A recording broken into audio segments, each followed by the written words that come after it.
nating sisilipin is yung ating Sandy model unit. So si Sandy model unit, same din yung lot area niya. Magmula dito sa ating light post, this is 84 square meters magmula dyan hanggang dito naman sa kabilang side. So ang lot area niya ay 84 square meters and ang kanyang minimum or floor area ay 35 square meters. So mas malaki lang ito ng 5 square meters. Doon kasi ay 30 square meters, then this is 35 square meters. Okay? So meron tayong space on our front for our landscape area. Yun yung pinakamalaga doon, lalo na pag senior na yung titira sa bahay. Nang sa ganun din ay maaliwalas yung labas ng bahay natin pag magtanim-tanim ka ng mga puno na katulad niyan. Di ba? Okay? So, pasok tayo sa loob. Ito, yung space niyo for your parking lot. Hanggang dito naman sa likuran natin. Yan dito. Meron tayong setback dito na 2 meters para naman sa ating service area. Then,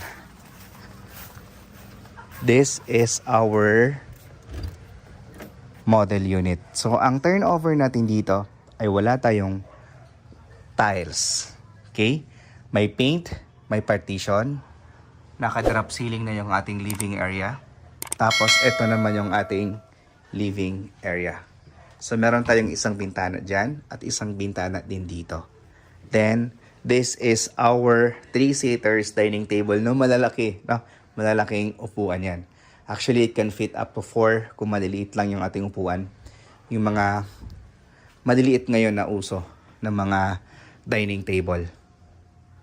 Alright, so next is our 2 windows. Yan, isa, dalawa, tatlo. So bali tatlo na yung ating bintana. Then dito, yung ating toilet and bath. Sa ating toilet and bath, complete yung ating fixtures, no? We have shower area. Meron tayong water closet. And of course, yung ating lavatory. Tapos yung ating tiles naman ay nasa half na siya. Alright, tapos naka-drop ceiling din dun. You know? Ganda. Then, this is our kitchen area. So, sa kitchen area naman, ang tiles natin dito ay hindi granite. Ano lang, 30 by 30 na ceramic tiles. O, meron tayong access dito papunta sa ating likuran. Yan. So, kung gusto niyo pong i-extend yung inyong kitchen area sa likod o ilipat yung inyong kitchen area sa likod nang sa ganun ay lumaki pa yung ating living area and dining area po, pwede nyo pang gawin yun kasi ang dami nyo pang space. May space ka on your front, may space ka on your side, may space ka naman dito sa likuran. Yan ang kagandahan pag bungalow house and lot, no?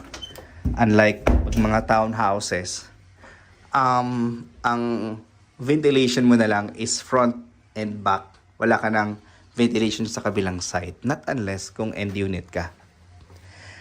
Ito yung ating bedroom number 1. So sa bedroom number 1 natin, ayan, naglagay sila ng isang bed or single bed. Tapos meron itong space para sa inyong vanity, mirror, table. Tapos meron siyang space para naman sa inyong cabinet. Yan. Tapos, punta tayo sa kabilang kwarto. This is the master's bedroom. Well, your master's bedroom, nagpi-fit naman dito yung ating double size na bed. Ayan siya. Tapos, eto naman yung ating space para sa ating vanity mirror and of course, yung ating space for our built-in na cabinet. So, ayan. Spacious pa din yung ating mga kwarto.